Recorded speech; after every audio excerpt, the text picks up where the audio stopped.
Hello friends, welcome to my YouTube channel. आज मैं आपके सामने एक वड़ा बनाने की रेसिपी लेकर आई हूँ, जो कि मैं चने दाल से बनाऊंगी। तो इसके लिए मैंने चने दाल को 4-5 घंटे पहले भिगो लिया था, जो कि फूल गया है, और इसको मैंने अच्छी तरह से धो लिया है।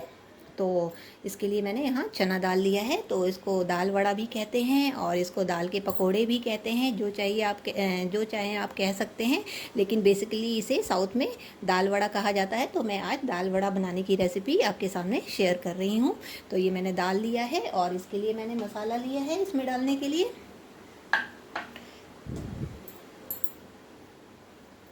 इसमें मैंने एक प्याज मीडियम साइज़ का कट कर लिया है, जो कि मैंने बारीक बारीक काटा है, लंबा लंबा नहीं, छोटे छोटे पीस में काटा है। साथ में मैंने ये 1.5 इंच के करीब अदरक लिया है, 8-10 कलियां लहसुन की छील ली हैं, और धनिया पत्ता और मैंने करी पत्ता दोनों ही इसमें लिया है।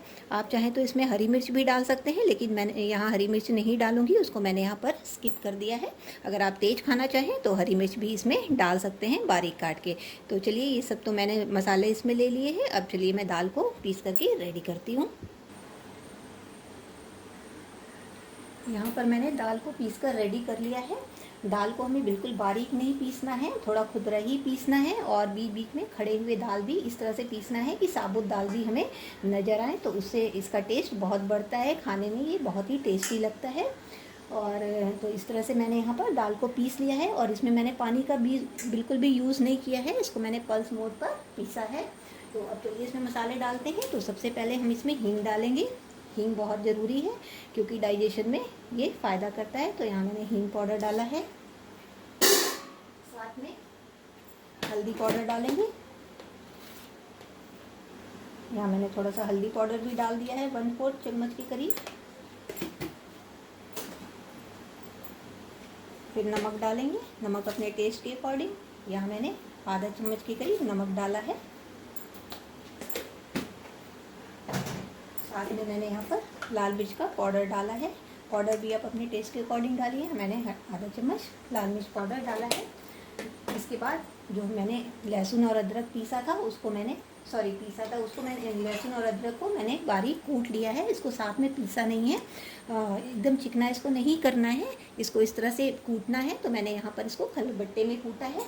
अगर चिकना करेंगे तो उस लहसुन और अदरक का उतना टेस्ट नहीं आएगा।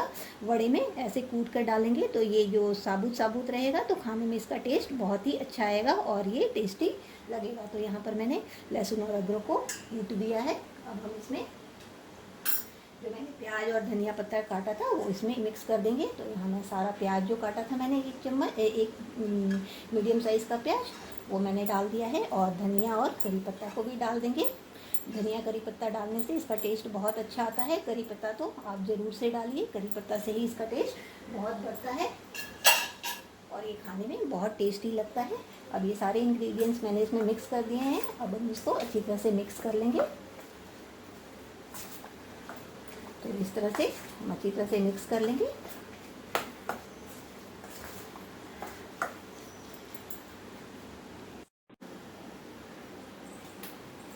यहाँ मैंने सारे इंग्रेडिएंट्स को मिक्स करके अच्छी तरह से रेडी कर लिया है। तो अब हम इसे तलना है। तो चलिए गैस की तरफ चलते हैं। मैंने कढ़ाई गर्म होने के लिए रखी है, तो अब इसको तलते हैं। मैंने गैस पर तेल गर्म कर लिया है कढ़ाई रख करके। तेल मेरा गर्म हो चुका है। तो चलिए अब हम वड़ा बनाते हैं।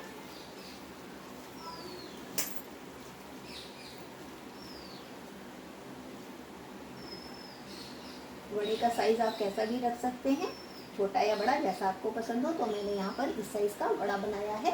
तो इस तरह से मैंने बना लिया है।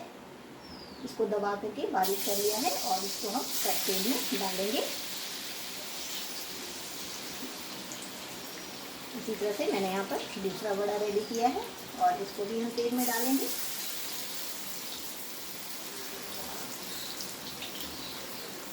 इसी तरह से एक और वड़ा बनाया है, इसको भी डालेंगे और तेल फ्लेम को हम मीडियम ही रखेंगे और इसको ब्राउन होने तक फ्राई करेंगे। अभी इसको तुरंत नहीं पलटेंगे, नहीं तो ये टूट जाएंगे। अच्छी तरह से एक साइड से सिक जाने देंगे, उसके बाद हम इसको फिर पलटेंगे। यहाँ पर मेरे एक साइड से वड़े सिक चुके हैं, देखिए ब्राउन हो गए हैं, ब्राउन कलर का। तो मैंने इसको पलट दिया है और ये दूसरी साइड से भी इसी तरह से ब्राउन हो जाएंगे। तो फिर मैं इसको निकालूंगी। और फ्लेम को हमेशा ही मीडियम रखिए, नहीं तो ये अंदर से कच्चे रह जाएंगे और ऊपर से ब्राउन हो जाएंगे, तो वो खाने में टेस्टी नहीं लगेंगे। मीडियम फ्लेम पर इसको धीरे धीरे ब्राउन होने तक फ्राई करेंगे। बड़े हमारे दोनों साइड से अच्छी तरह से ब्राउन हो गए हैं और ये क्रिस्प भी हो गए हैं। तो अब हम इस पॉइंट पर इसको निकाल लेंगे कढ़ाई से बाहर, नहीं तो ज़्यादा अगर देर हम इसको कढ़ाई में रखेंगे तेल में तो ये और ब्राउन हो जाएंगे और फिर खाने में कड़वे लगेंगे और इसका टेस्ट खराब लगेगा। तो इसको हम निकाल लेते हैं।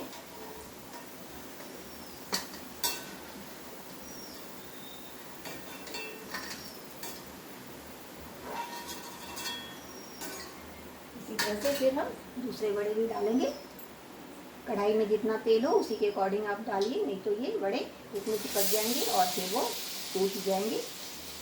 तो यहाँ पर मैं 3 बड़े ही फ्राई कर रही हूँ, क्योंकि मैंने यहाँ पर तेल कम रखा है, मेरी कढ़ाई छोटी है, तो 3 बड़े यहाँ पर सफिशिएंट है। तो इस तरह से मैंने बड़े डाल दिए हैं। अब दूसरा राउंड डाला है, ये भी इसी तरह से ब्राउन करके मैं तल लूँगी, तल के फिर निकालती हूँ। यहाँ पर दूसरे बड़े भी एक साइड से ब्राउन हो चुके हैं, तो हम इनको पलट दे रहे हैं दूसरी तरफ से सीखने के लिए। तो आराम आराम से इनको पलटेंगे। एक साइड से ब्राउन हो गए, दूसरी साइड से भी ब्राउन इसको करेंगे और धीमी आंच पर ही इसको तलना है, नहीं तो ये जलने लगेंगे। सेकेंड राउंड के बड़े भी मेरे रेडी हो चुके हैं, दोनों साइड से अच्छी तरह से ब्राउन हो गए हैं और अंदर तक भी ये सिक चुके हैं, क्योंकि मैंने यहाँ पर फ्लेम को मीडियम ही रखा है। तो इन बड़ों को भी मैं निकाल लूँगी। इसी तरह से सारे बड़े को हम तल लेंगे।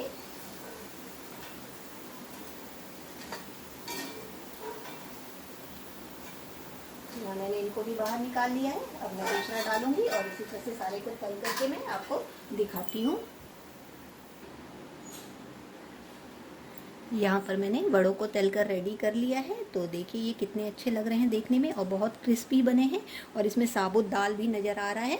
तो इस तरह से हमें वड़े का जो बैटर है वो प्रिपेयर करना है और ये बहुत ही आसानी से बन जाते हैं। और आराम से जब भी बारिश में या सर्दी में आपका मन हो या कभी भी शाम को स्नैक्स में बनाने का मन हो तो इस तरह की चीज़ें हम बना सकते हैं। तो देखिए अंदर से बिल्कुल ही पक चुके हैं और बहुत ही टेस्टी लग रहे हैं देखने में। इसको हम चाय के साथ या खाने में भी दाल चावल या इडली के साथ भी इसको इडली सांभर या डोसा के साथ भी इसको हम खा सकते हैं और ज़्यादातर इसको स्नैक्स में चाय के साथ भी इसको खाया जा सकता है।